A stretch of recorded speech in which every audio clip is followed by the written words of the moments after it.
Building opportunities successfully in the Dayton region has always required an active imagination, a vision focused on the future, a willingness to take risks, boldness to take action, and an ability to adapt. We can see this combination in the past successes we hear about so often. These are the lessons that should inspire us about the early innovators we revere, not that they were from here, not that they were successful here, but that they combined imagination, vision, risk, action, and adaptability. The Dayton region is not the exception, but exceptional things have happened here in Dayton. The value of history is to teach us, not to direct us. History provides context. Past leaders inspire. But today we're living in our moment to make our mark and to blaze our own trail. The opportunities are as endless as our imagination and vision. Consider these unrealized opportunities. A fraction of AFRL's $4 billion R&D investment is awarded in the region. $700 million in small business innovation research is begging to be commercialized. $142 million in university R&D has undiscovered market applications. A UAS industry in its infancy with the potential to grow into a $70 billion engine. We're importing 70% of our goods and services. That's 70%, $70 billion in imports flooding into a region with more manufacturing capacity than most states and countries could dream about. And these are just some of the opportunities we know about. If we're going to successfully build opportunities, we must develop strategies that exploit these opportunities and learn how to spot those that are undiscovered.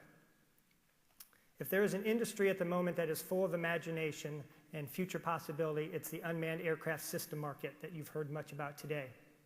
Possible applications range across industry, from farming to weather research, and across sectors, from disaster response to network communications. Those applications have the potential to be the most disruptive event we've experienced since the advent of the personal computer. There is still much about the UAS industry that is speculation, but without imagination and vision, we likely wouldn't walk around with more computing power in our pockets, and most of you have those today, than NASA had when they landed a man on the moon. Because of the possibilities, we've entered the UAS market on the ground floor, and since 2007, when the DDC started working on this initiative, the Dayton region has now been given the state's banner to run with. In just 1 year, Ohio has gone from one of 50 states competing for a UAS test site to one of FAA's top choices for UAS integration into the national airspace system. In just 1 year, we've established Ohio's UAS conference, which was attended by 500 conference goers at Sinclair across 3 continents, 22 states, 130 businesses, and 13 universities.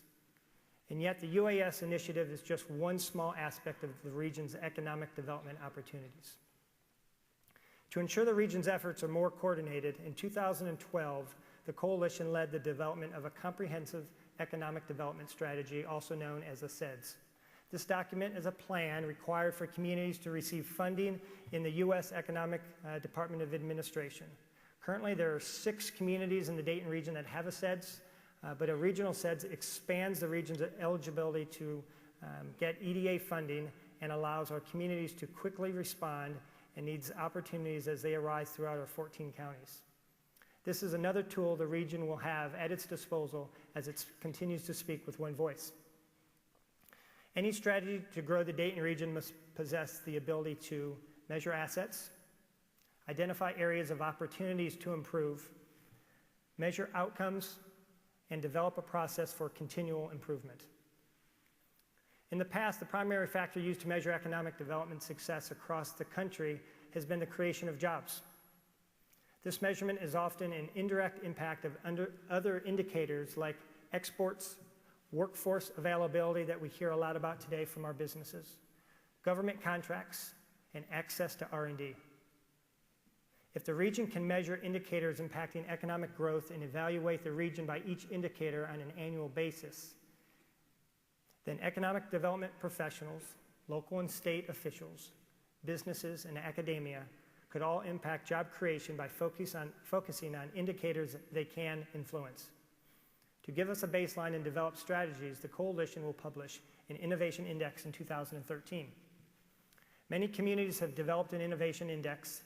In these communities, the index has performed many functions: an engagement tool for academia, stakeholders, and public officials, a blueprint for regional priorities based on strengths and weaknesses, the ability to measure outcomes rather than inputs, and for those communities that have been publishing an index annually, they are identifying bellwether indicators that reflect the fundamental of long-term regional health. This year, we will publish the region's first innovation index and host a regional planning summit. The primary outcome will be a regional roadmap for economic development that we can all own, impact, and implement. To put imagination to work and vision to practical implementation requires risk and action. Earlier in the program, we heard Dr. Hopkins quote Thomas Edison. Edison has been known as one of the world's most prolific inventors. With more than 1,000 patents to his name, he's an innovator with some lessons to teach. Edison took risks. He once said, "I have not failed, I've just found 10,000 ways that won't work." To remove the fear from the risks, we must look at failures as an opportunity to learn and try again. Infusing data and strategy into our actions and initiatives may help us find economic development won't work, and it will take us one step closer to the breakthrough we need for this region. Risks and actions backed with data and strategy are the coalition's priorities in 2013. This philosophy was firmly established in 2012 through changes to our recruitment, retention, and expansion initiatives. We have made the conscious decision to take the subjectivity out of our business development processes and have used a data-driven approach to find opportunities with the most impact for this region. From finding the companies in our region that are ripe to expand, to identifying the best companies across the nation that would benefit from relocating in the Dayton region, our team is armed with data and strategy that takes the guesswork out of our investment of time, energy, and money.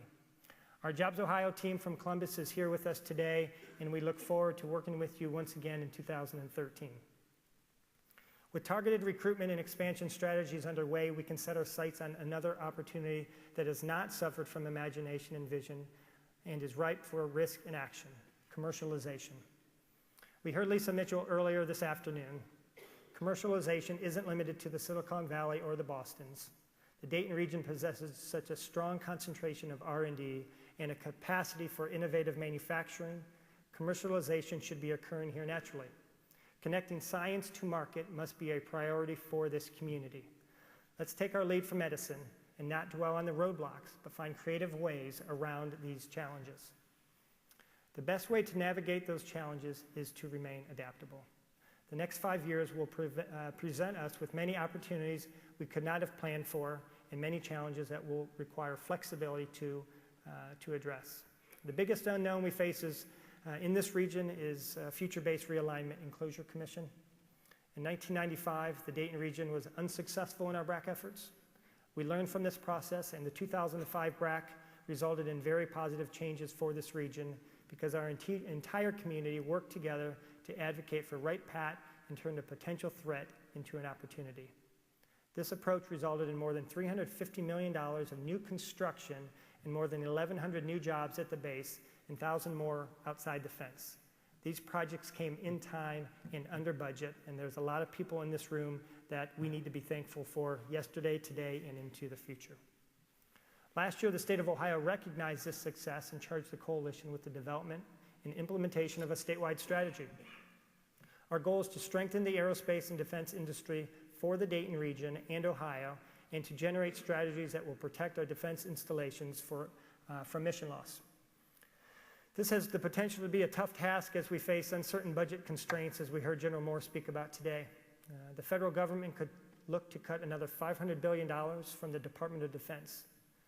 The Dayton region will likely see cuts to its federal workforce, but this community can find a balance supporting the needs of the Air Force and advocating for future of aerospace and defense research and development. The missions at AFRL and LCMC are critical to the future of the Air Force and its modern fleet, and we will defend and adapt to the changes on the horizon.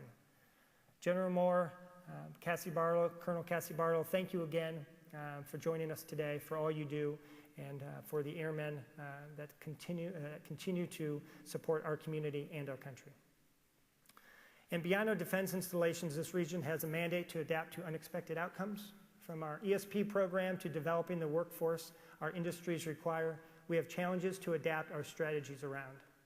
Edison once said, "Being busy does not always mean real work.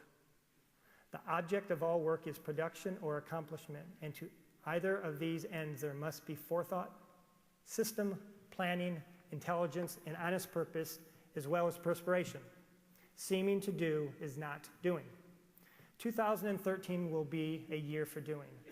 The Coalition is establishing satellite offices around the region to ensure more engagement than ever before. We will need your help as a community to develop our game plan for future BRACs and other federal efficiencies. The Innovation Index will require input from many in this theater today, and we look forward to the process of discovery at the Regional Planning Summit. From data-driven development to blazing a trail through the UAS opportunity, 2013 will be a year of doing. It's easy to lose sight of the process, but the stakeholders has a legacy of collaboration that cannot be denied, and we have a future full of opportunity that cannot be contained. Thank you again for attending today. Thank you for all you do, and I look forward to socializing with you in the Winter Garden. Keep up the great work. Thank you.